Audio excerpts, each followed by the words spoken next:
por conta desse recesso da Escola Bíblica Dominical, nós iremos fazer durante o mês de janeiro e o primeiro domingo de fevereiro uma classe única que, na verdade, é o culto estendido. Normalmente nós temos, para você que está vindo talvez pela primeira vez, nós normalmente temos o culto às 9 horas da manhã, que termina por volta de 10h15, 10h20, e aí emendamos na Escola Bíblica Dominical às 10h30. Mas nesse mês de janeiro, nós iremos fazer esse procedimento. Eu acho que o passador ficou aí, Alisson. Por favor, me pega aqui. Nós vamos fazer de forma em classe única, de modo que esse sermão será, obrigado, essa exposição será um pouco diferente, porque ela também será um pouco de estudo bíblico para que você conheça da palavra do Senhor, também estudando a Bíblia Sagrada. Eu gostaria que começassem a colocar as imagens e gostaria que você olhasse para esses símbolos religiosos. Eles são símbolos de grandes religiões do mundo. Por exemplo, você tem a Kanda, da religião Sikh, que é uma religião basicamente oriental, mas que tem muito mais na Índia. Você tem a estrela de Davi, do judaísmo, como você facilmente identifica, ela é mais próxima de nós. Nós temos a religião taoísta, com o yin e o yang. Muitos confundem, acham que esse é um símbolo budista, mas na verdade esse é um símbolo taoísta. Nós temos o Om, que é o símbolo da religião hindu, e também temos o mais conhecido, talvez, depois do judaísmo, que é o símbolo da religião islâmica, que é o crescente, a lua crescente e a estrela. E aí do canto direito, ou esquerdo do seu, o meu aqui à direita, você deve estar pensando assim: e qual é o símbolo do cristão? O que é que você diria? Qual é o símbolo do cristianismo? Sim, a nossa vida. O irmão já foi lá na frente, né? Mas assim, em termos de símbolo, o que é o símbolo do cristianismo? A cruz. Pois é, essa é a ideia que normalmente nós temos. Mas, de fato, o símbolo do cristianismo, inicialmente, não foi a cruz. O símbolo do cristianismo foi este símbolo aí que você vai ver logo depois. Pode passar, porque o meu passador não passa. O peixe. O peixe, em grego, é a palavra ictus, que você está vendo aí. E como palavra, ele na verdade serve como um acróstico. Sabe aquelas coisas que cada letra tem um significado? Então, os cristãos no início, principalmente por conta da perseguição, eles se identificavam uns com os outros por esse simbolismo que era desenhar, às vezes nas gravuras, nos umbrais das portas, nas paredes, ou às vezes em quaisquer lugares que eles estivessem, um peixe. Era uma espécie de senha para que todas as pessoas que vissem identificassem que ali era a casa de um cristão ou que aquela pessoa era cristã. A ideia do ictus, peixe, é a ideia de um acróstico de uma frase. A frase é Jesus Christus Teu Rios Soter, que significa... Agora não vai funcionar mesmo. Fica tranquilo. Acontece. Jesus Christus Teu Rios Soter significa Jesus Cristo, Filho de Deus, o Salvador. E por que eu estou mostrando esses símbolos? Porque os símbolos ajudam facilmente a identificar a confissão de fé de uma pessoa. Eles eram as primeiras confissões de fé, as primeiras declarações simbólicas do que alguém cria. Então, desde o início das religiões, elas tentaram, de maneira pictográfica, de maneira simbólica, por meio de imagens, resumirem aquilo que elas creem. A religião cristã, como você pode ver, não é diferente. Quando ela colocou como seu símbolo um peixe que cada palavra dele significa uma declaração de fé, que Jesus Cristo é o Messias, Jesus Cristo é Cristo, que ele é o Filho de Deus e que ele é o Salvador, ali estava uma declaração de fé. E por que essa introdução a partir desses símbolos religiosos? Porque nesses dias, nesses domingos do mês de janeiro e o 1º de fevereiro, nós estaremos falando sobre a importância da identidade confessional, da importância de dizer por que, afinal de contas, você é presbiteriano. E aqui eu gostaria de fazer algumas ressalvas para que você não se assuste com esse tema. Primeiro, nós não temos dúvida alguma que mais importante do que ser presbiteriano é ser cristão, que essa é a nossa primeira identidade, que é a nossa primeira identidade que nos junta a todos os nossos queridos irmãos de todas as outras denominações cristãs, protestantes particularmente, é o fato de que Jesus Cristo é o Filho de Deus, é o Salvador, não tenha dúvida nenhuma. Então, quando a gente enfatiza a importância de você compreender, afinal de contas, o que é ser presbiteriano, por favor, não coloque isso em oposição à crença que você deve ter, que eu tenho, que essa igreja tem, que a crença mais importante é você ser cristão. Mas sendo cristão, e como nós iremos ver a partir de hoje, há uma necessidade de explicar que cristão nós somos. Porque você há de convir comigo, especialmente nessa época, que diferentemente da igreja primitiva, quando alguém dizia que era cristão, correndo o risco de ser morto, de ser martirizado, a pessoa tinha mais cuidado e mais convicção, porque afinal de contas corria risco de vida. Hoje, quando ser cristão se tornou um status, em que existe uma celebrização, às vezes, da fé cristã, hoje ser cristão ou dizer que é cristão não significa a mesma coisa que significava no início. No início, quando alguém diz que era cristão, representava vida e morte. Portanto, a pessoa tinha cuidado em afirmar que era cristão. Hoje, muitos se dizem cristãos, especialmente numa cultura cristã como a nossa, que é uma cultura em que as pessoas não pensam um pouco sobre aquilo que acreditam, sobre aquilo que pensam. É justamente para que fique claro nesses próximos domingos, especialmente para você que veio de uma outra tradição cristã, que é nosso irmão em Cristo, mas que não nasceu e não entendeu ainda, talvez, a importância de identificarmos confessionalmente aquilo que cremos, ou seja, de entendermos por que é que nós somos presbiterianos. Essa palavra difícil que algumas vezes as pessoas não sabem pronunciar direito, sequer pronunciar direito e não entendem um pouco o que é que ela significa, é que nós vamos desenvolver esse estudo. Hoje, nós vamos nos ater a mostrar biblicamente por que é importante ter uma identidade confessional, para tirar de lado a ideia de que não, basta você crer. O que importa é sua experiência com Deus, e isso ninguém tem nada a ver. Se você diz que crê assim, ótimo. Eu digo que creio assim, ótimo. Não existe um padrão objetivo que diga o que é crer como cristão, e particularmente o que é crer como presbiteriano. Nós não somos daqueles que entendem que a experiência da pessoa com Deus é mais importante do que a sua convicção de fé baseada naquilo que Deus revelou. Nós somos exatamente o contrário. Nós somos aqueles que examinamos a experiência de cada um, que é subjetiva, mas que não é soberana, não é absoluta, porque a pessoa pode estar enganada acerca daquilo que crê, à luz da Escritura Sagrada, que é a nossa regra de fé e de prática. Se a Escritura é a nossa regra de fé e prática, ela é o padrão para que aquilo que eu experimento com Deus e aquilo que eu digo seja confrontado com ela e ela possa dizer se é verdadeiro ou se não é, se está mais próximo ou mais distante da verdade.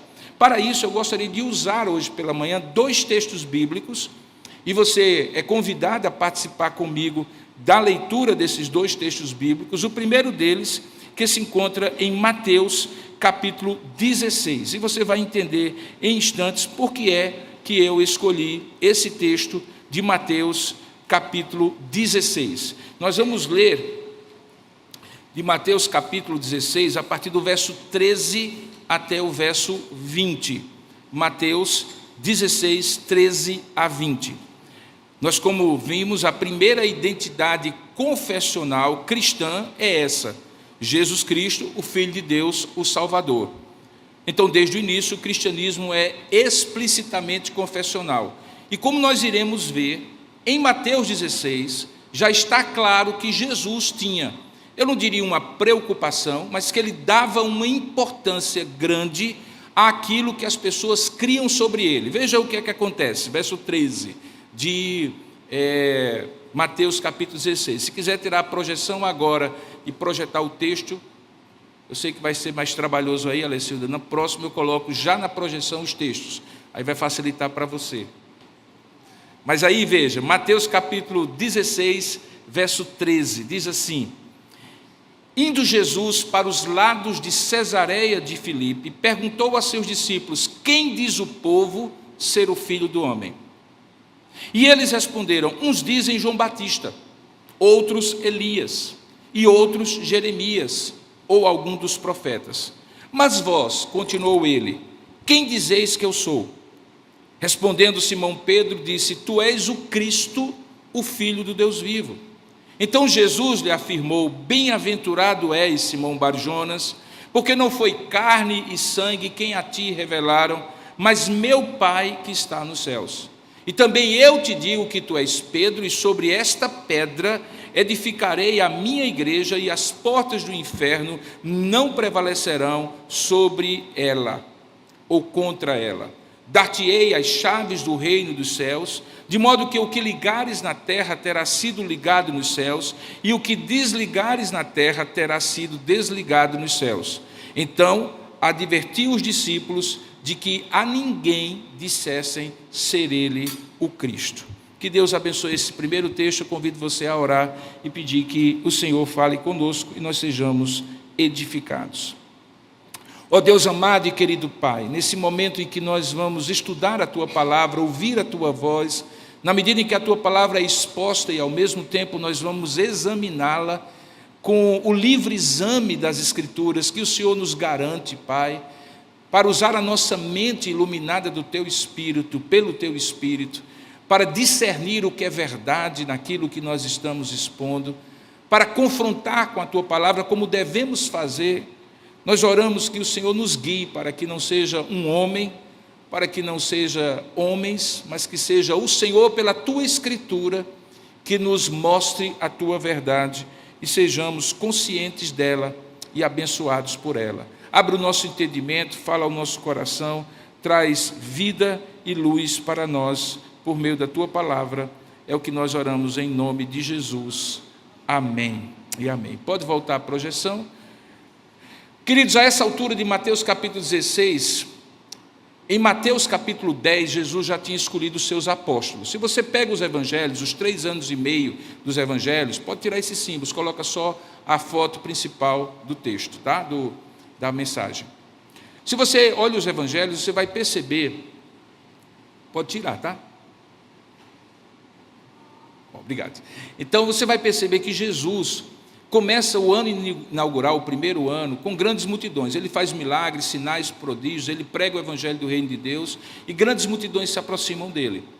Por volta do capítulo 10 de Mateus, Jesus separa alguns dos grandes discípulos, da quantidade de discípulos que havia, para os enviar como apóstolos. Eles seriam os sucessores na doutrinação e expansão do evangelho. Lembre que a última ordem que Jesus dá a esses homens, e por tabela cada um de nós, é: ide por todo mundo, pregar o evangelho a toda criatura, ou ide por todo mundo e fazei discípulos de todas as nações. Para que eles fizessem isso, Jesus começa, a partir do capítulo 10, um processo de capacitação para que eles continuassem essa missão de proclamar o evangelho e fazer discípulos de todas as nações. Isso seria feito, obviamente, após a sua morte, a sua ressurreição e a ascensão aos céus, e até que ele retorne. Nesse texto, ele está numa espécie de retiro espiritual na região de Cesareia de Filipe. É uma cidade erigida por um dos filhos de Herodes o Grande, Herodes Filipe, e ela foi erigida em homenagem ao César romano da época. Então, por isso que ela é Cesareia em relação ao César e Filipe em relação àquele que edifica.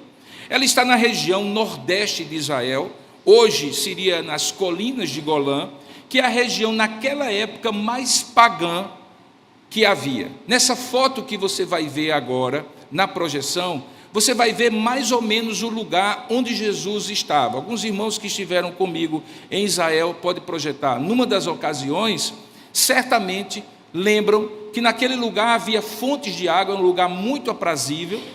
Pode passar, ótimo, aí. Um lugar muito aprazível, mas que tinha grandes paredões de rocha. Do lado esquerdo, você vai encontrar, nesses grandes paredões de rocha, uma caverna. Estamos apanhando aí, né? Uma caverna, aí sim. E nessa caverna você vai encontrar uma grande boca que está semi-enterrada. Na época de Jesus ela estava toda descoberta.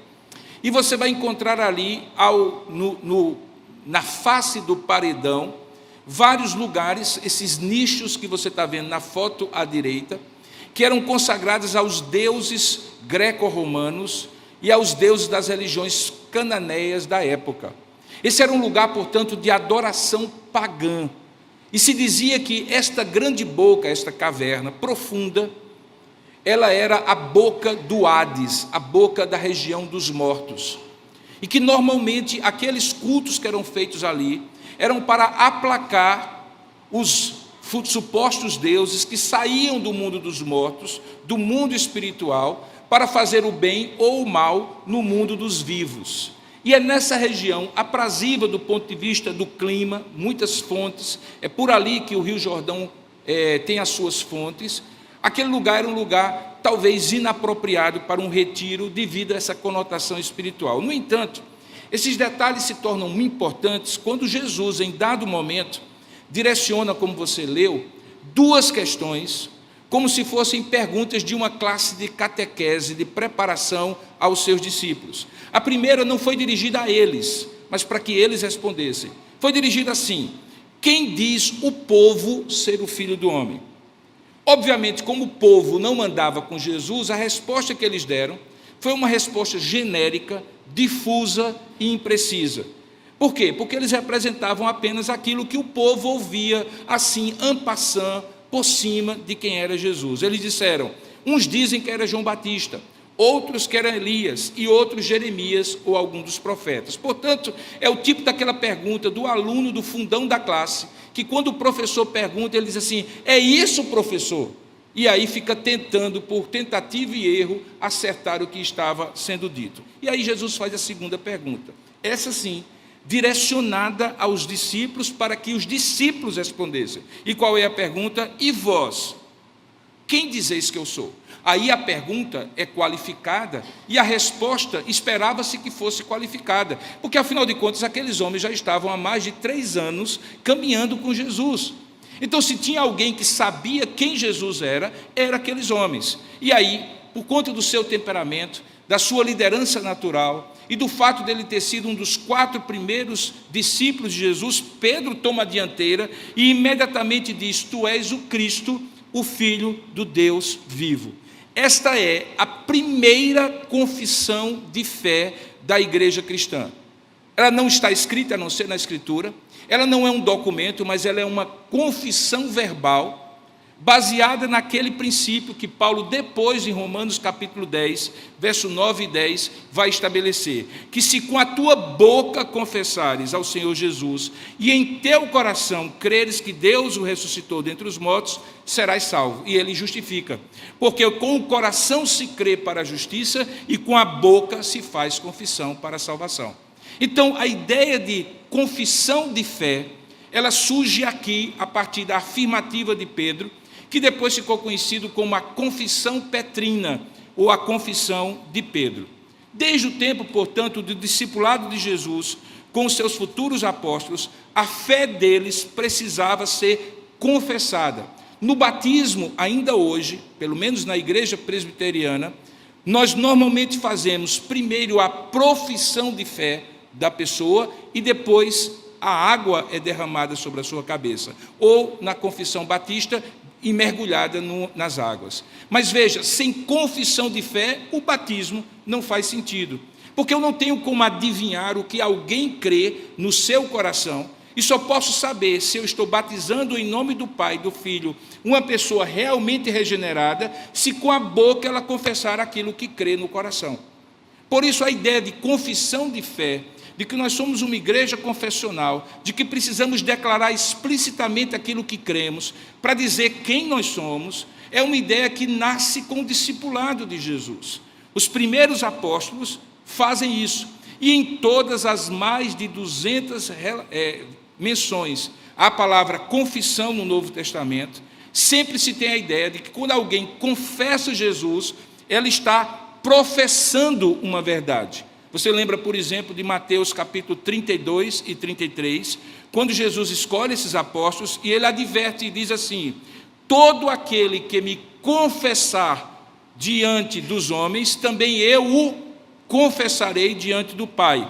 Mas aqueles que me negarem diante dos homens, eu também o negarei diante de meu Pai que está nos céus. Em outras palavras, a nossa confissão de fé nos identifica com Cristo, da mesma maneira que a confissão de Jesus Cristo diante do Pai nos identifica com Ele também. Se o negamos, Ele nos nega. Se o confessamos, Ele nos confessa.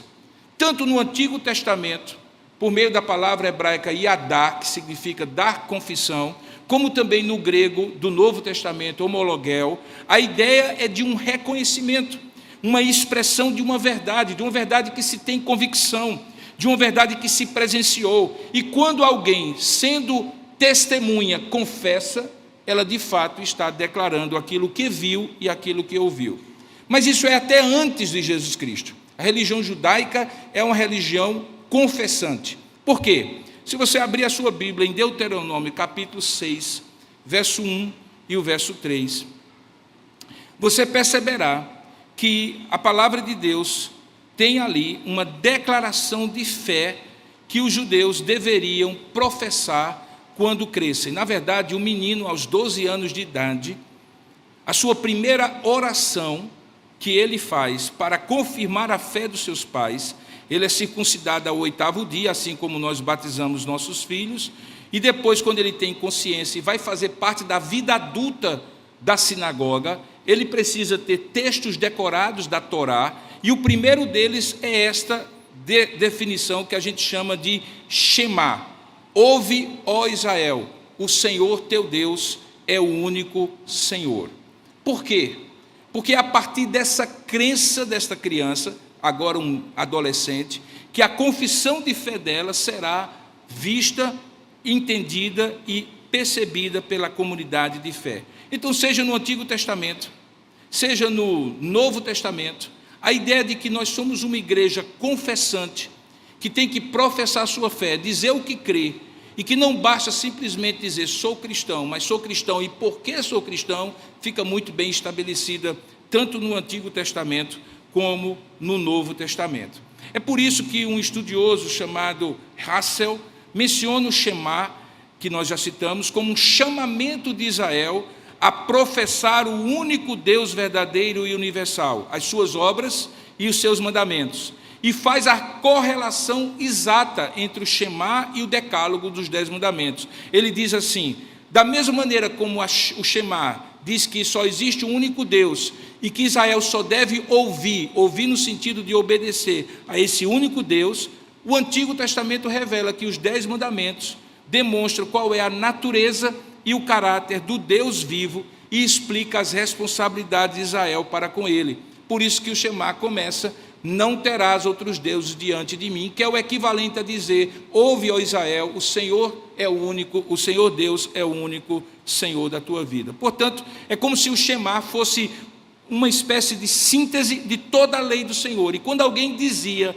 no Bar Mitzvah, no momento da profissão de fé, essas palavras, ele estava dizendo exatamente isso. Ontem eu vi um vídeo, enquanto eu estava fazendo a finalização desse estudo, em que soldadas israelitas, como você sabe, no exército de Israel, o serviço militar é obrigatório, 2 anos para as mulheres e 3 anos para os homens. Você encontra em Israel, na cidade de Israel, as mulheres e os homens uniformizadas com as armas prontas para sair em defesa. O exército em si, na ativa, é pequeno, mas toda a população tem a sua arma do tempo que ainda estava servindo para poder defender no caso de uma guerra iminente. Isso aconteceu, obviamente, depois da Guerra dos 6 Dias, quando Israel foi covardemente atacada pelas nações que estavam ao seu redor, aproveitando um feriado religioso do Yom Kippur, onde todos estavam servindo a Deus e adorando o Senhor. Pois bem,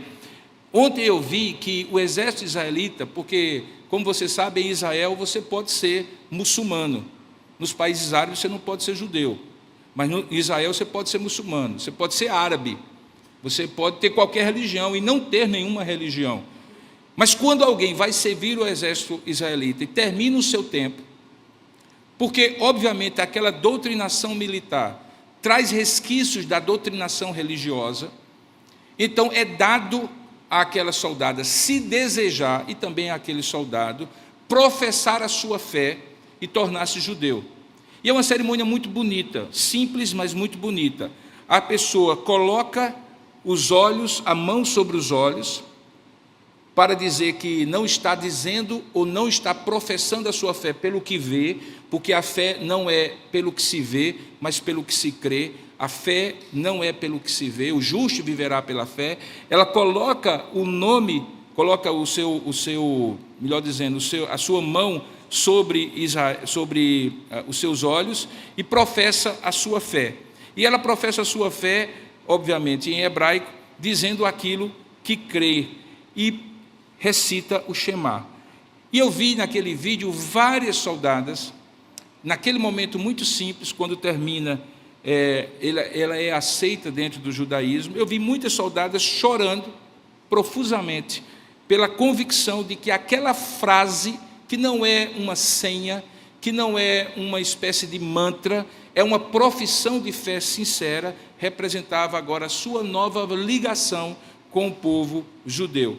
Então, desde o Antigo Testamento, passando pelo Novo Testamento, o Shema é mais do que um testemunho individual, a confissão de fé é mais do que um testemunho individual, é aquilo que forma a identidade do povo de Deus.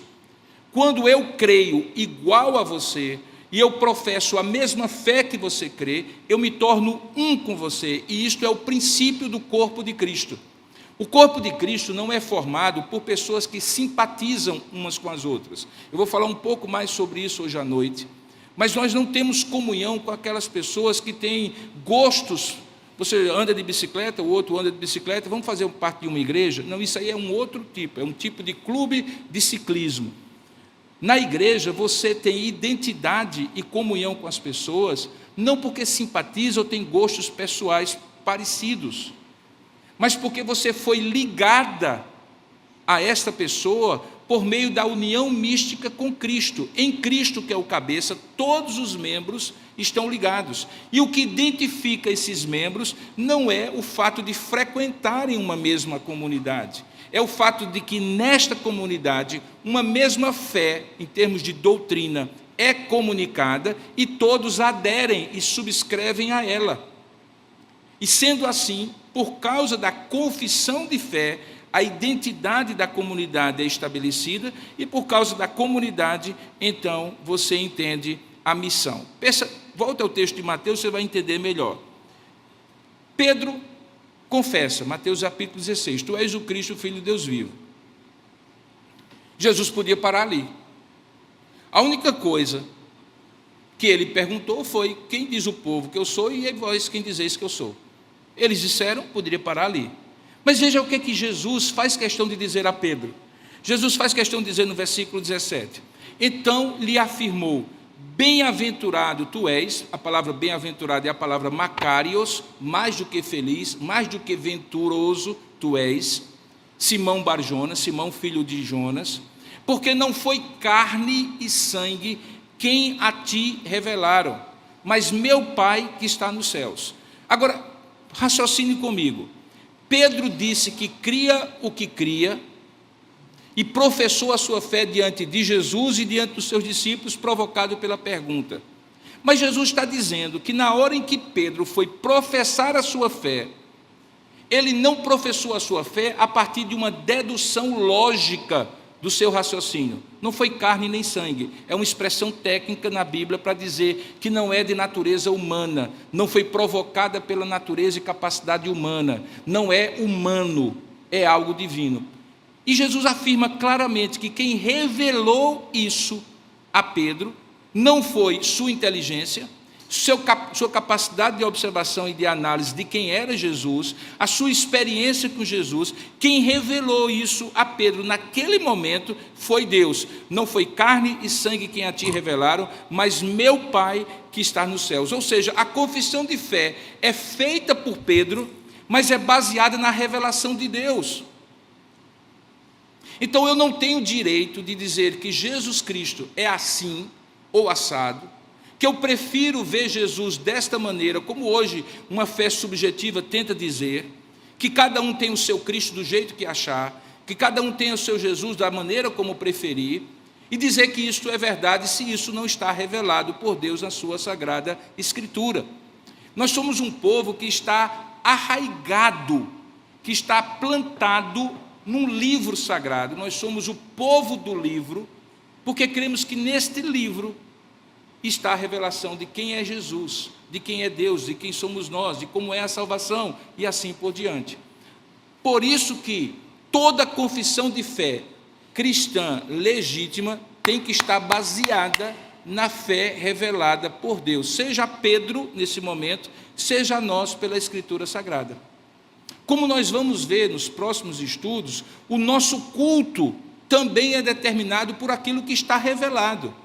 Por que determinadas coisas não acontecem num culto conforme a Escritura Sagrada nos ensina? Porque apesar de serem criativas, apesar de serem maravilhosas, do ponto de vista visível, do ponto de vista do espetáculo, serem maravilhosas, não está prescrito na Escritura Sagrada.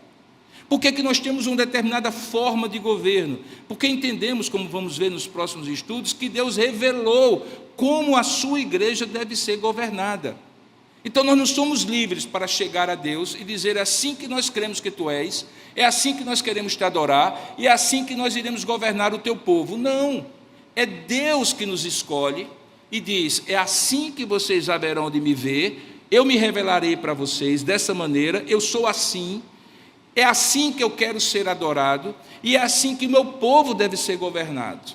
Por isso que quando nós falamos de confissão, de uma profissão de fé, de uma identidade confessional, nós vamos falar de três coisas: o que se crê, como se cultua e como se governa a igreja e o povo de Deus, que é justamente os próximos estudos que nós vamos ter. Então veja, a partir daquela profissão de fé, Jesus primeiramente reconheceu que ela era não humana, mas divina. Mas acontece uma outra coisa, preste bem atenção no texto, volte para ele. Baseada nessa confissão da identidade de quem é Jesus, Pedro recebe não apenas um elogio, mas Pedro recebe uma promessa e uma missão. E onde é que está a promessa e essa missão? Ele diz assim, verso 18: também eu te digo que tu és Pedro, e sobre esta pedra edificarei a minha igreja, e as portas do inferno não prevalecerão contra ela. A promessa é que, baseada na confissão de fé de Pedro, porque Pedro era apenas uma pedrinha, Jesus faz um jogo aqui de palavras: tu és Pedro, Cefas, esse foi o apelido que eu te dei, porque o nome próprio de Pedro é Simão. Quando ele passou a ser discípulo, Jesus disse: então a partir de agora tu serás uma pedrinha, a primeira pedrinha, Cefas. Então, da mesma maneira como tu és uma pedrinha, sobre esta pedra, e na minha imaginação, Jesus se vira para aquele grande rochedo que eu mostrei a ilustração para vocês e diz: não sobre esta pedra onde os deuses pagãos são adorados, mas sobre a pedra da tua confissão, eu edificarei a minha igreja, e as portas do inferno não prevalecerão contra ela. Então veja, preste atenção. A igreja não é uma invenção humana. Esta daqui teve data para começar, 31 de março de 2001. O CNPJ dela é 04-463-823, ao contrário, 04. Mas essa instituição humana, com I minúsculo, não é a expressão total e perfeita da Igreja de Cristo, com I maiúsculo. A Igreja de Cristo, como povo de Deus, tradução da palavra grega eklesia, ek para fora, klesia, do verbo kalel, chamar, os chamados para fora, é a igreja que Jesus edifica sobre a confissão de fé de Pedro, que deveria ser a confissão de fé dos outros apóstolos, dos demais cristãos naquela época e de todos os cristãos em qualquer época, porque o que me faz ser uma igreja apostólica é o fato de que a confissão de fé dos apóstolos é a minha confissão de fé. Senão eu terei criado uma outra religião que não tem nada a ver com Cristo. Mas a religião que é a religião cristã, ela é baseada na doutrina dos apóstolos, como nós vemos em Atos capítulo 2, verso 42. Então o texto traz uma promessa, mas traz uma missão. Daqui a pouco vocês vão entender essa relação entre confissão de fé, identidade e missão. Qual é a missão? A missão é: dar-te-ei as chaves do reino dos céus, de modo que o que ligares na terra terá sido ligado nos céus, e o que desligares na terra terá sido desligado nos céus. É este o verso que faz com que algumas pessoas imaginem que quem tem as chaves do céu é Pedro.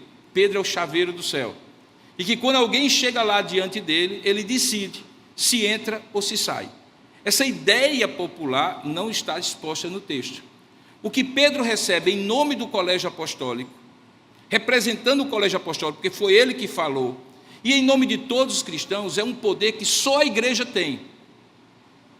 Qual é o poder que só a igreja tem? É que por intermédio da pregação do evangelho e do exercício da disciplina, ela pode ser instrumento de Deus, como uma chave é instrumento para abrir ou para fechar, para que alguém entre no céu pela pregação do evangelho, ou não entre no céu se não ouvir o evangelho e crer em Jesus Cristo.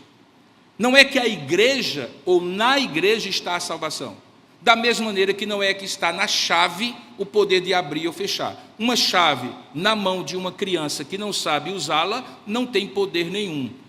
O evangelho na boca de alguém que não tem convicção e não se dispõe a testemunhar desse evangelho também é um evangelho que tem poder em si mesmo, mas não está sendo usado no poder que ele deve ter. Isso é dado somente à igreja. Isso não é dado a um clube de serviço, isso não foi dado ao Rotary, isso não foi dado ao Lions, isso não foi dado a outras associações como a maçonaria, isso não foi dado ao Clube Cabo Branco, isso não foi dado à ONG A, B ou C. Todas essas instituições têm o seu lugar na sociedade, mas nenhuma delas, ou a nenhuma delas, foi dado o poder de, pregando o evangelho, fazer com que alguém entre no céu pela crença em Jesus Cristo ou não entre no céu pela rejeição a Jesus Cristo.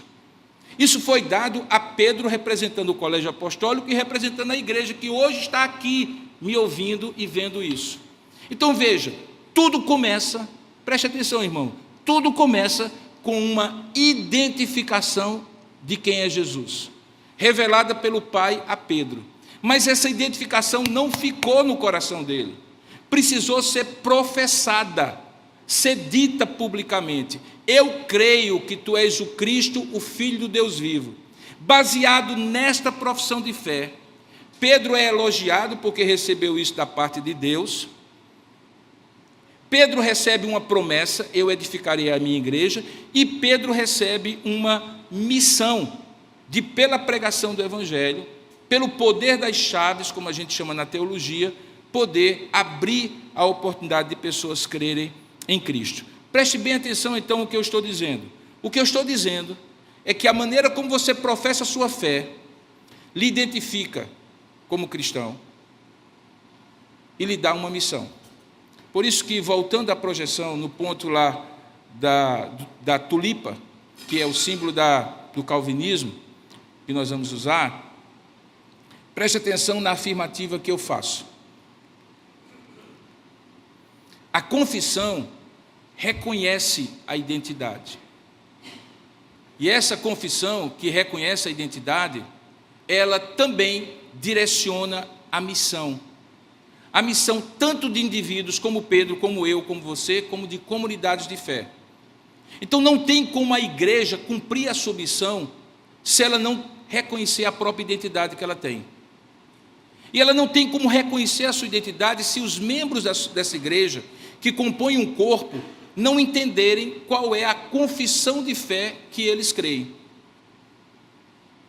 Dependendo do que eles creem, isso vai determinar a identidade, que vai determinar a missão. Se alguém chegar aqui e eu perguntar: você reconhece que este livro é a palavra de Deus, a revelação da antiga e da nova aliança, que revela a existência de um único Deus, Pai, Filho e Espírito Santo? Você reconhece que nasceu pecador, condenado pelo seu pecado, mas Jesus Cristo, a segunda pessoa da Trindade, veio e resgatou, pagando por você a dívida do pecado? Você reconhece? Quando você diz sim, você está dizendo: eu me identifico com essa confissão de fé. Mas se alguém entrar por essa porta, frequentar um tempo a igreja, fazer o curso de novos membros, e eu perguntar assim: quem é Deus? E qual é a revelação de Deus? Ele disse assim: Al-Akabar. Ele estará dizendo: Alá é grande. Se ele estiver dizendo assim: ouve, ó Israel, o Senhor teu Deus é o único Senhor, ele é judeu, ele não é cristão.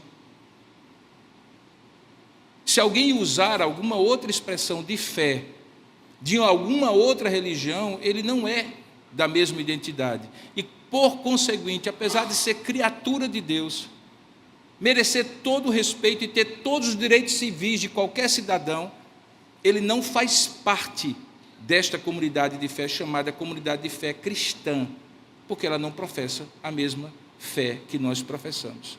Então é fundamental para que a gente entenda que a identidade, ela direciona a missão, mas não existe identidade sem confissão de fé.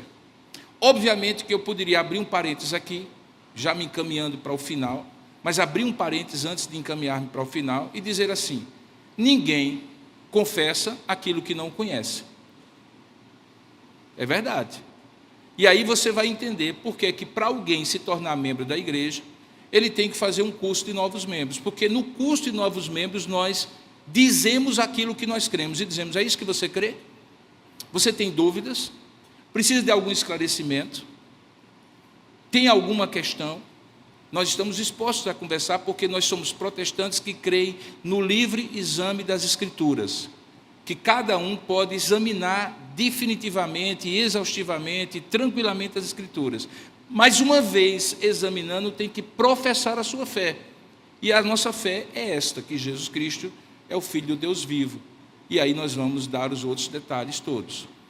Por isso que quando alguém se torna membro, ele se torna cativo daquilo que confessa. Ele é livre para não professar, mas uma vez professando, ele se torna cativo daquilo que professa. Assim, quando eu casei com Séfora, há 37 anos, eu me tornei cativo daquilo que disse para eles. Alguns acham que isso é uma grande prisão. Mas, na verdade, não é, é um compromisso. A gente chama de promessa. Assim, quando você entra numa casa e aluga, você estabelece um princípio de direitos e deveres, assim também. Então, não existe a possibilidade de você ser um cristão que crê no que você quiser crer e você não professar a sua fé. E isso, para mim, é fundamental de dizer nesse momento, porque lá na frente, quando eu tiver que dizer para você, e para você ser presbiteriano e entender-se como presbiteriano, tem isso aqui, por favor, não questione, mas eu preciso disso. Qualquer cristão precisa disso. E se você estiver numa igreja batista, ou numa igreja Assembleia de Deus, ou numa igreja congregacional, e forem honestos com você, eles dirão que também existem princípios doutrinários e teológicos, de forma de governo e de forma de culto, que são específicas dos irmãos batistas, específicas dos irmãos congregacionais, específicas dos irmãos da Assembleia de Deus, e nós os respeitamos, não estamos dizendo que nós somos melhores do que eles, mas uma vez se tornando presbiteriano, essa confissão de fé, que é cristã, genérica para todos os cristãos, ela se torna específica para quem é presbiteriano, e isso é importante. Por quê? Porque na hora em que você for participar da missão desta igreja, você, consequentemente, precisa saber se você está identificado com ela, e essa identificação tem a ver com a sua confissão de fé. Lá na ponta, quando nós dizemos assim, estamos precisando de pessoas que sirvam no departamento infantil, como voluntários, por um lado, porque não são obrigados, mas compreendendo a missão como servos, isso só vai funcionar na sua cabeça, a ponto de você dizer assim, eu vou não perder mas eu vou investir um domingo por mês servindo em algum ministério da igreja, se você tiver uma identidade baseada numa confissão que explique para você qual é a sua missão na terra. E talvez parte dessa missão seja você servir nesse ministério A, B ou C. Senão, você não vai compreender isso. O segundo texto que eu convido você a ler, e não vou expor, eu vou apenas ler com você, está em Atos capítulo 11, verso 19 a 26. Atos capítulo 11, verso 19 a 26. Nós estamos já nos encaminhando para o encerramento dessa primeira exposição. Atos capítulo 11, verso 19 ao verso 26.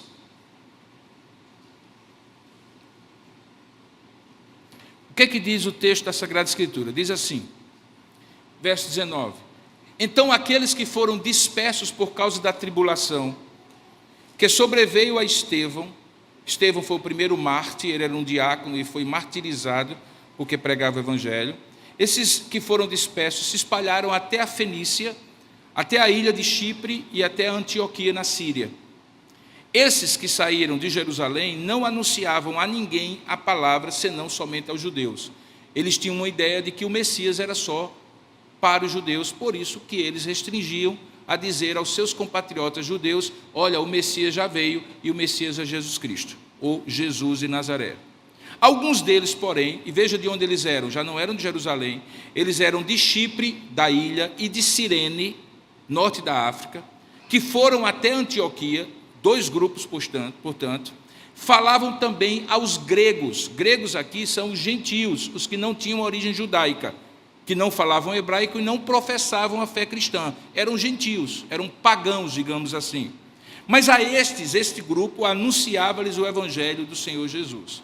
Veja que havia então 2 grupos.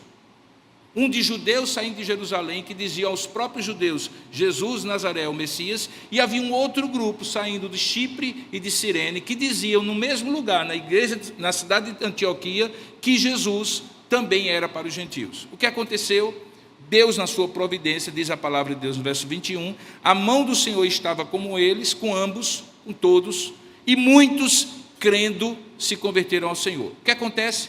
A notícia a respeito do que estava acontecendo lá na Síria chegou aos ouvidos da igreja que estava em Jerusalém. E os apóstolos, está implícito aqui, e enviaram, são os apóstolos, Barnabé, que não era apóstolo, mas era um homem piedoso, um dos líderes da igreja na época, até Antioquia. Ele era uma espécie de emissário apostólico.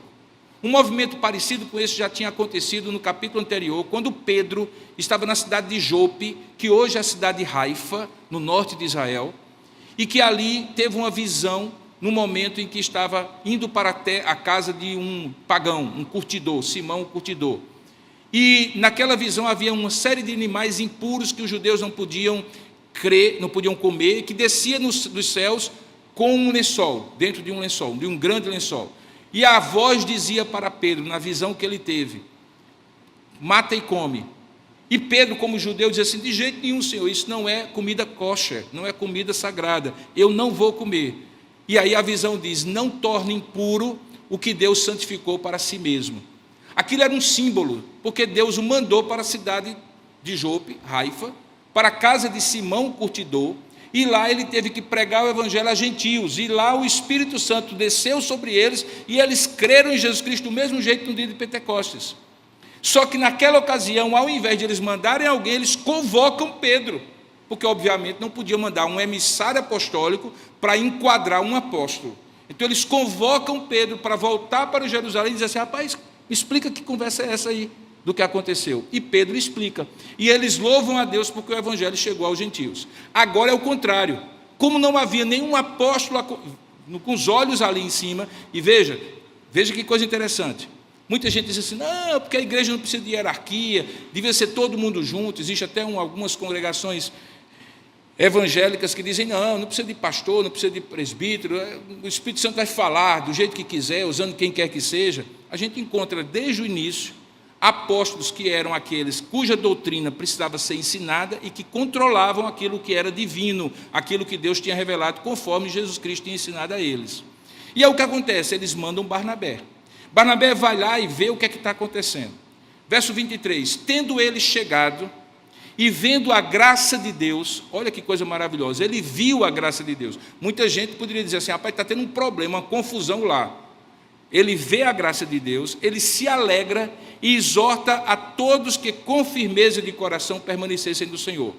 A razão dele era porque ele era um homem de caráter bom. Diz o texto, verso 24, que ele era um homem bom, cheio do Espírito Santo e de fé. E ali muita gente se uniu ao Senhor. Imagina uma quantidade enorme de gente virando crente, de várias religiões, judeus e não judeus. E aí o que é que acontece? Partiu Barnabé para Tarso.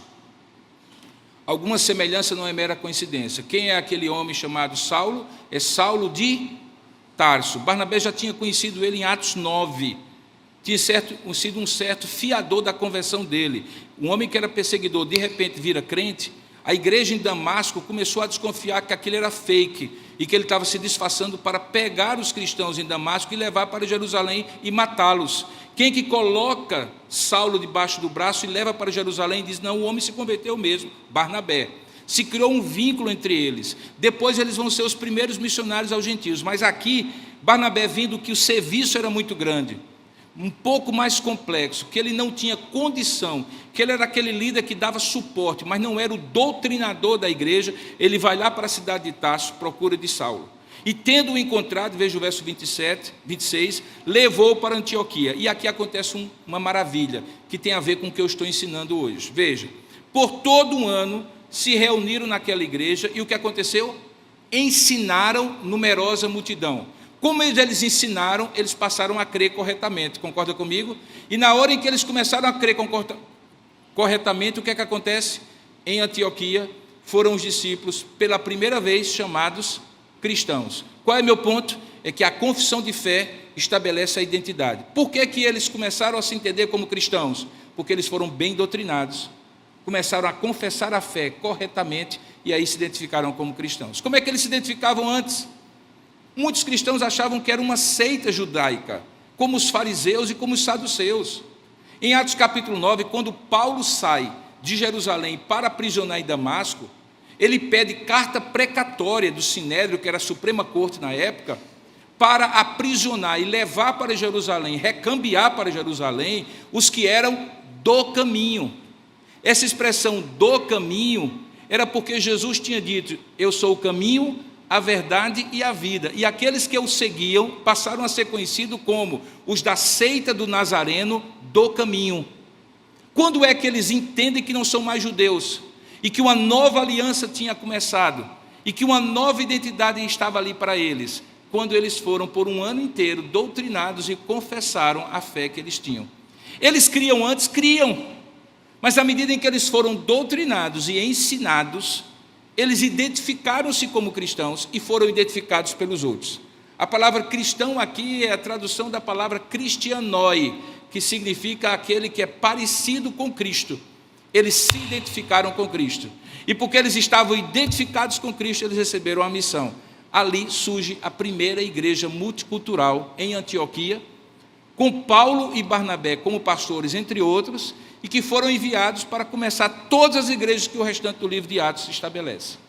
Qual é meu ponto? Meu ponto é, todas as vezes que uma identidade é baseada na confissão de fé, imediatamente a missão dessa igreja fica clara.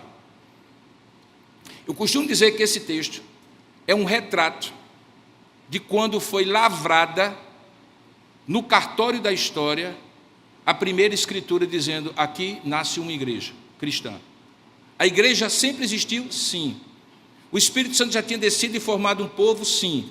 Mas no cartório da história, foi aqui em Atos capítulo 11. E como isso aconteceu?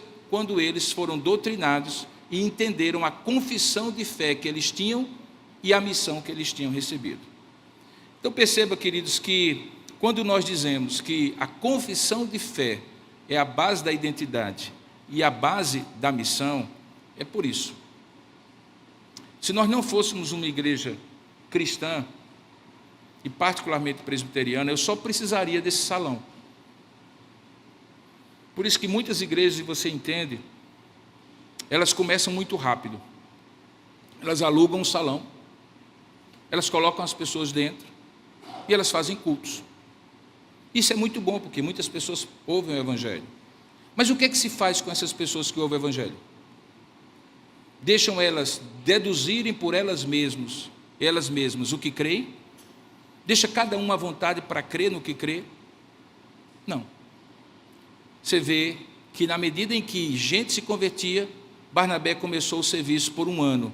E depois, quando ficou coisa demais, ele chamou Saulo para doutrinar essa igreja. E doutrinando essa igreja, tornou-a uma igreja com uma identidade. Igreja sem identidade, ela fica suscetível a todo vento de doutrina. Ela parece criança, que alguém assobia de um lado, ela se vira. Alguém assobia do outro, ela se vira. Igreja que tem fundamento doutrinário, diz, opa, peraí, isso não vem de Deus não, porque a Bíblia está dizendo aqui.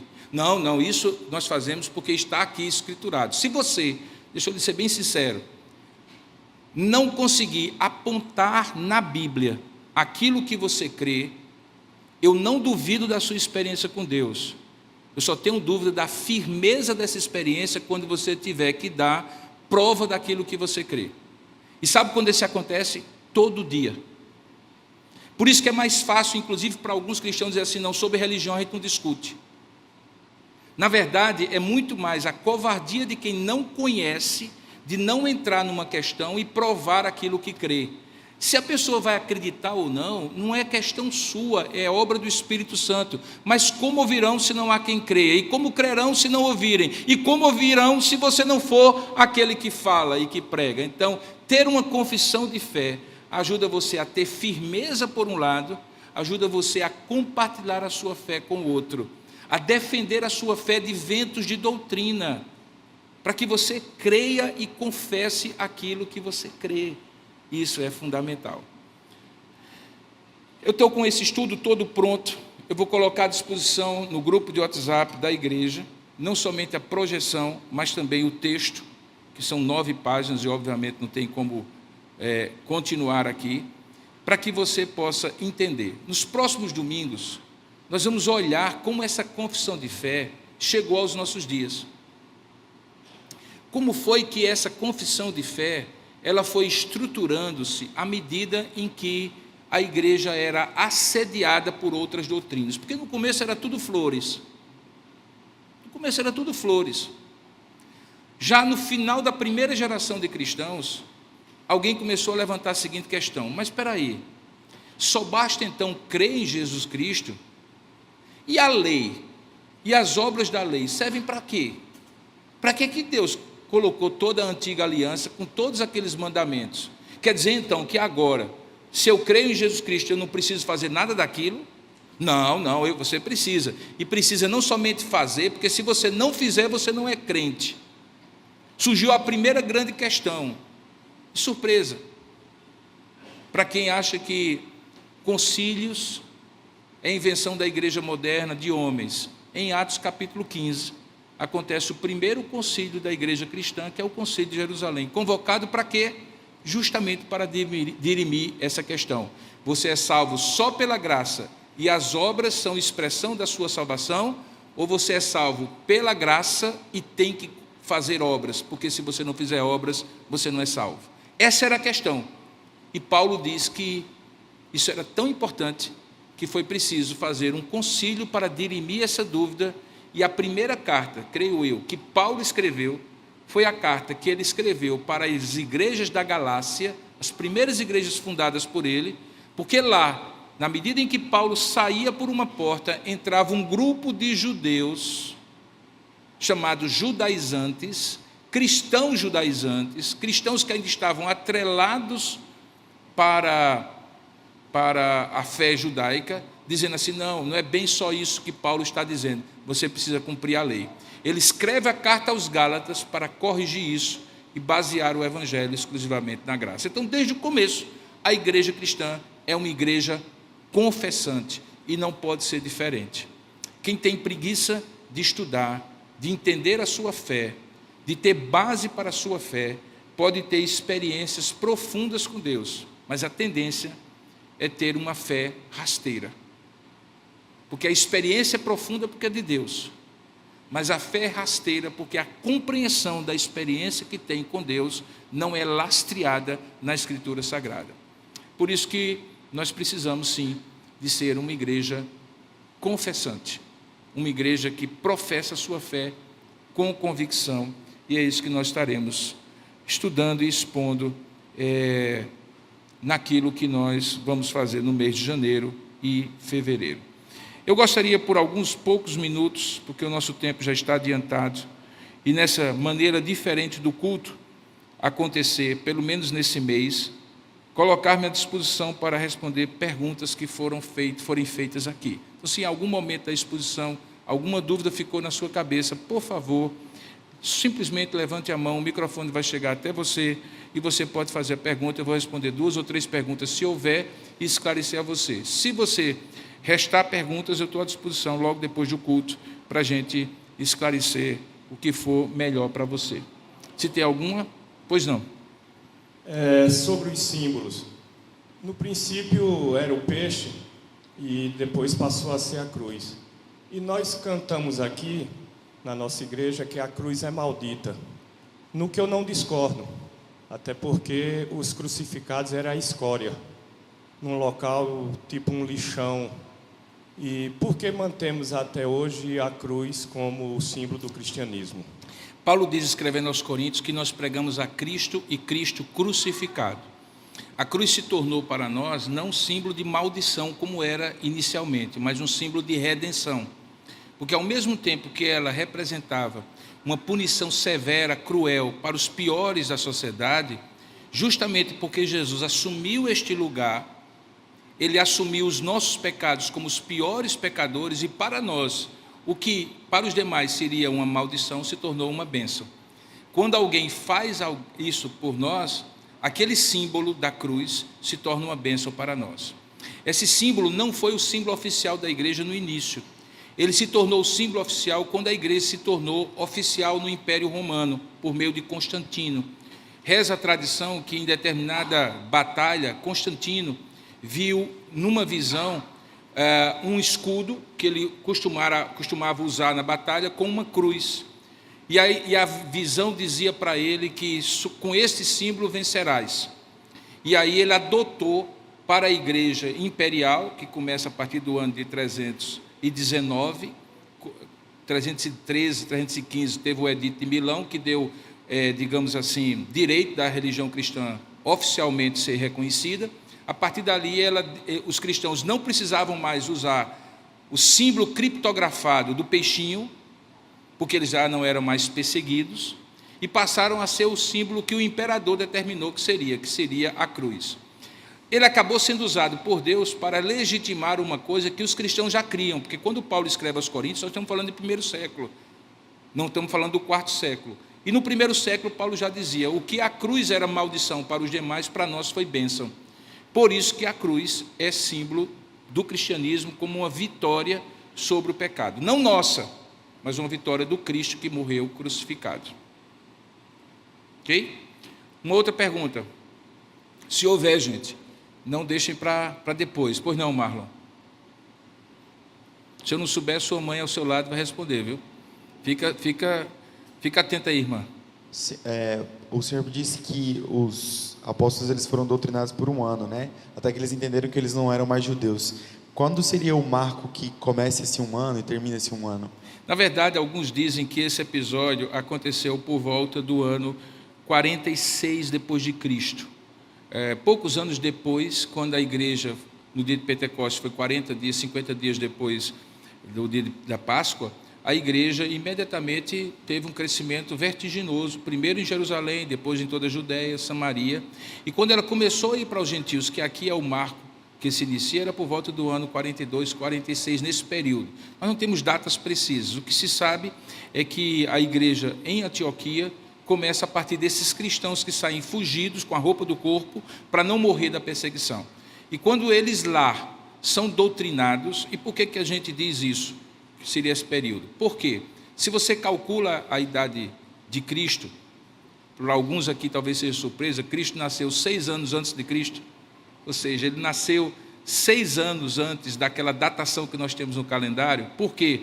porque nós sabemos pela morte de Herodes o Grande. Herodes ainda era vivo quando Jesus nasceu, e Herodes, na verdade, morreu antes de Cristo, antes da datação atual. Então, quando você calcula ali 33 anos, mais ou menos, que foi o tempo de vida de Jesus Cristo, e mais o tempo que o apóstolo Paulo passou longe se preparando para o apostolado, foram 12 anos em vários lugares, na Arábia, inclusive também em Tarso, então você chega mais ou menos a essa data de 44, 46, por aí. Então foi mais ou menos nessa data. Portanto, todos os apóstolos, com exceção de Pedro, com exceção de Judas, que havia suicidado, estavam vivos. Havia, portanto, Tiago tinha sido morto também no martírio, mas fora ele, todos os apóstolos estavam vivos. E é aí que vocês precisam compreender, tudo aquilo que acontecia na igreja passava pelo imprimato do colégio apostólico. Essa é uma razão, por exemplo, para você entender por que eles reconheceram determinadas cartas como cartas canônicas e outras não, porque eles comparavam o que estava escrito na carta com o que Paulo tinha passado por lá e pregado. Eles tinham ouvido Paulo pessoalmente. Se eu parar aqui e disser assim, as pessoas têm mais de 20 anos nessa igreja, sabem o que é o que eu doutrino nessa igreja. Se eu doutrinar alguma coisa diferente, eu vou dizer, isso aí não foi o pastor Robson que disse, não. Isso aí não é o ensino do pastor Robson, que é um homem simples, normal. Imagina um apóstolo que tinha vivido com Jesus. Então, naquele momento, tudo passava pelo colégio apostólico. Depois, quando as igrejas foram formadas e presbíteros foram organizados nessas igrejas, foram eleitos para a organização dessa igreja, o legado do apostolado foi passado, você vê isso em Atos 20, quando Paulo se reúne com os presbíteros de Éfeso, na cidade de Mileto, e Paulo diz assim, pastoreai o rebanho que agora vos foi confiado. Paulo nunca mais estaria em Éfeso, onde tinha passado 3 anos, e agora é nos presbíteros que iam tocar a igreja e pastorear a igreja. Timóteo ia ser o pastor, mas eles eram os presbíteros responsáveis pelo bem-estar da igreja. A partir dali, você percebe que eles começaram a se identificar como cristãos. Mas, literalmente, a primeira vez que eles dizem assim, nós somos cristãos, não somos mais judeus, é aqui em Atos capítulo 11. Se você olhar direitinho, em Atos capítulo 3, eles ainda tinham o costume de ir para o templo 3 vezes por dia e fazer as orações no templo. É numa dessas ocasiões que Pedro e João chegam no templo, que encontram um homem coxo de nascença, o homem coxo pede a esmola, e aí ele diz assim, não temos ouro nem prata, mas isso que temos te damos, em nome de Jesus Cristo, levante e anda. Por que eles estavam no templo se já eram cristãos? É porque eles não se reconheciam ainda como cristãos. Lembra, o sujeito tinha nascido como judeu, filho de judeu, neto de judeu, bisneto de judeu, aparece um judeu, todos eles judeus, dizendo que ele é o Messias. Eles creem. Qual a ideia deles? Ok, então estamos já no lugar certo, nós somos judeus, nosso pai era judeu, nosso avô é judeu, e esse é o Messias que eles esperavam, então vamos continuar como judeus. Em determinado momento, quando eles começam a perceber que Jesus estava estabelecendo um novo reino, que não era apenas para os judeus, mas para judeus e gentios, isso fica claro na carta de Paulo aos Efésios, que eles entenderam, o plano original não era que Jesus, o Messias, o Jesus de Nazaré, como Messias, fosse apenas o Messias dos judeus. Ele era também o Messias dos gentios. E o que é que acontece? A igreja começa a ser perseguida, porque ela não tinha entendido ainda. Por causa da perseguição, ela sai de Jerusalém. Porque ela sai de Jerusalém, ela convive com os gentios e prega o evangelho aos gentios. Os gentios se convertem, aí eles têm um problema. E agora, o que a gente vai fazer com esse povo? Aí eles encontram a solução. Qual é a solução? Está muito claro. Sempre foi que Jesus seria para judeus e para gentios. E agora a perseguição nos fez ver isso, porque nós tivemos que sair fugidos de Jerusalém. Naquele momento, então, a ficha cai, e os que têm mais de 40 entendem essa expressão, os que têm menos de 40 não entendem, a ficha cai, e então, e então eles percebem que são cristãos, ok? É isso. Terceira e última pergunta, se alguém tiver. É só o pessoal aqui da esquerda, tem alguém aqui da direita? Pastor, quando Jesus diz assim, tu és Pedro, e sobre essa pedra edificarei minha igreja, ele está dizendo que vai edificar a igreja sobre Pedro ou sobre ele? A igreja será edificada sobre ele. É muito simples entender isso, embora durante 20 séculos, 2 milênios, a Igreja Católica Apostólica Romana acredita que foi sobre Pedro que seria o primeiro Papa que Jesus Cristo edificou a sua igreja. Mas é primeiramente uma questão simples de interpretar a frase. tu és Pedro, e sobre esta pedra edificarei a minha igreja. Que pedra é esta? A pedra da confissão de que Jesus Cristo é o Senhor da igreja. E como é que você vê isso? Porque todas as outras referências do Novo Testamento dizem que a pedra angular sobre a qual a igreja está edificada não é Pedro nem os homens, é Jesus Cristo. Ele é a pedra angular.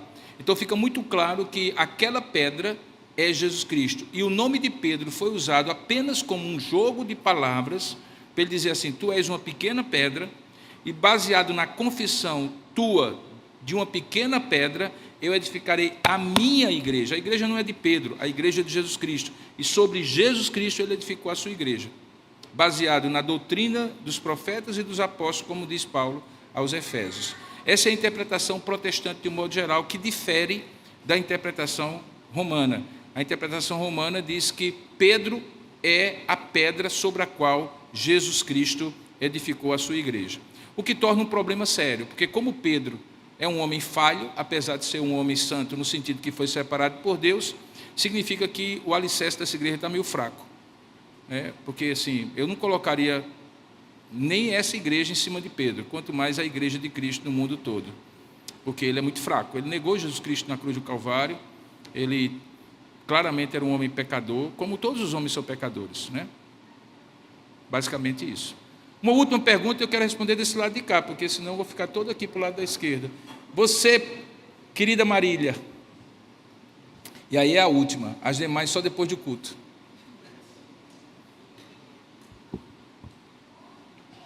Por que não existem mais os apóstolos? Porque ninguém mais é denominado apóstolo, se apóstolo era aquele que era enviado para justamente cumprir essa missão. E se a gente hoje é enviado nessa missão, porque hoje a gente não usa mais essa palavra? Excelente pergunta.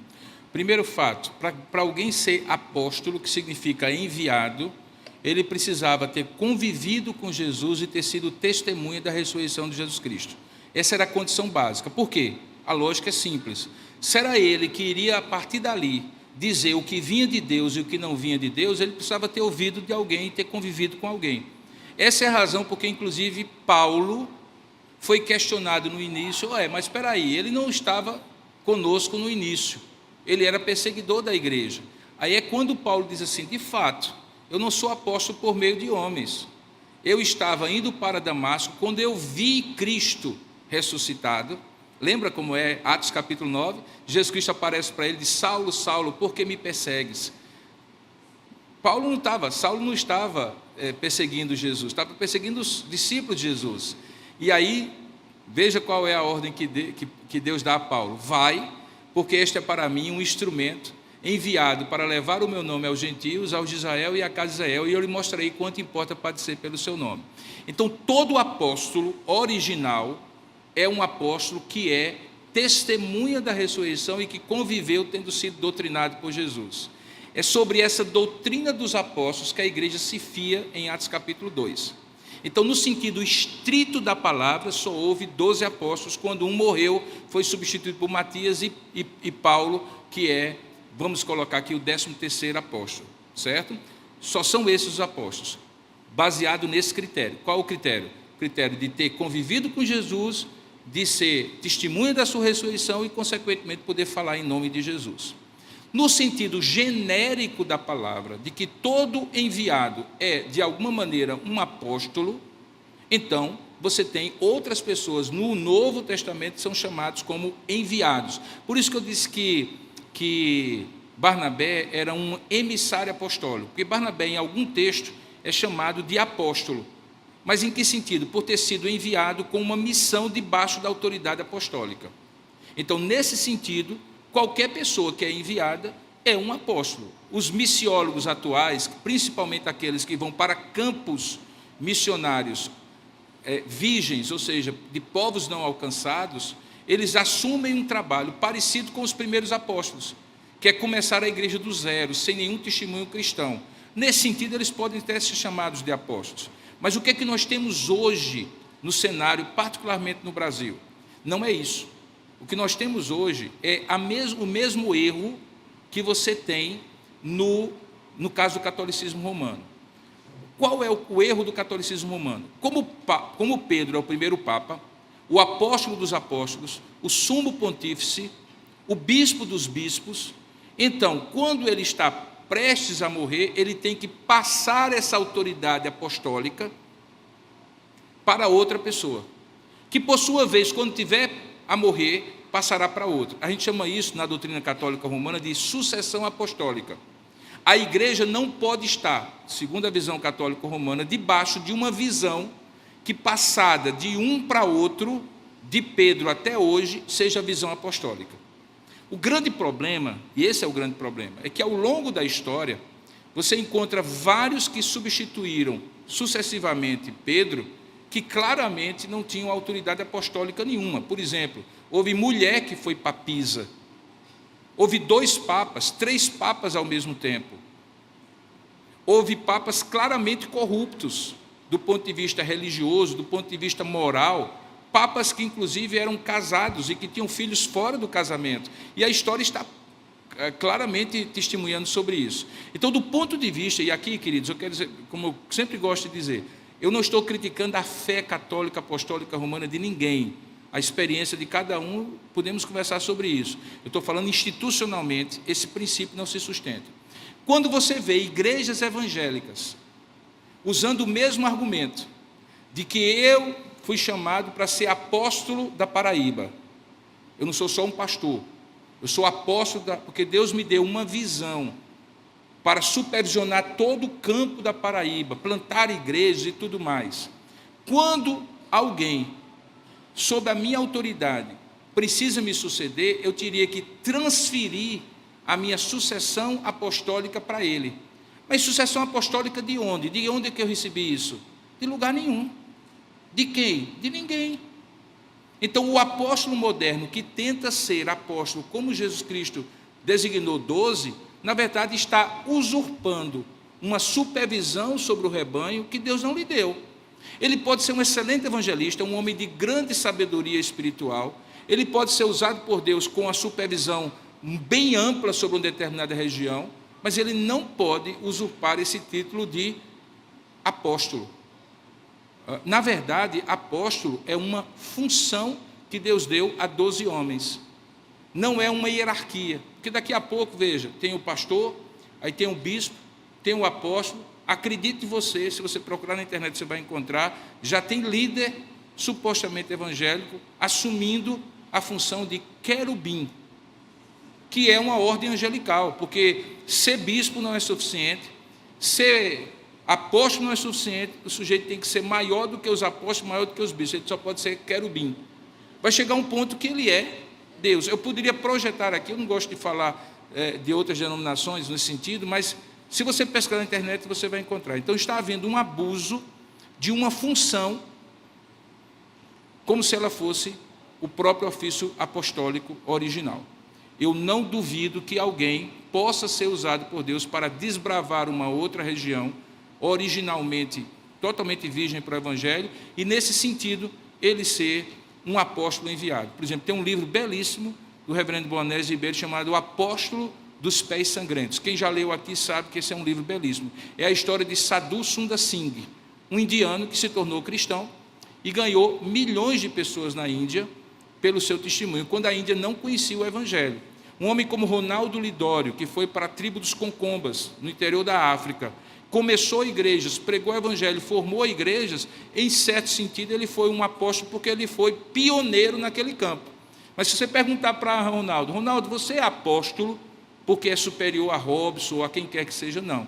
Eu entendo que eu sou pastor e tenho uma função, que é a minha função de qualquer outro pastor, supervisionar o rebanho. Bispo significa episcopos, de onde vem a ideia de episcopal. Não é uma hierarquia, é na verdade funções diferentes. Então por isso que nós como igreja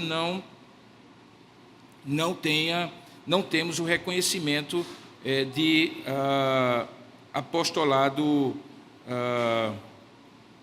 moderno. Há um livro que eu recomendo a você e a todos, um livro muito bom, muito simples, uma linguagem sempre direta e objetiva, como é característica dele, do reverendo Augusto Nicodemos. Eu não sei se tem aí na nossa livraria, mas é um livro que fala sobre o apostolado moderno, e ele mostra biblicamente porque esse apostolado não é o mesmo apostolado bíblico do Novo Testamento. Ok? Bom, queridos, outras perguntas eu estou à disposição quando nós... Tem gente mandando aqui perguntas pelo WhatsApp, mas eu não tenho como responder todas aqui, eu deixo ali para os próximos domingos. O que nós gostaríamos nesse momento é de colocar a nossa vida diante de Deus e agradecer, esperando em Deus que Ele nos edifique e nos abençoe.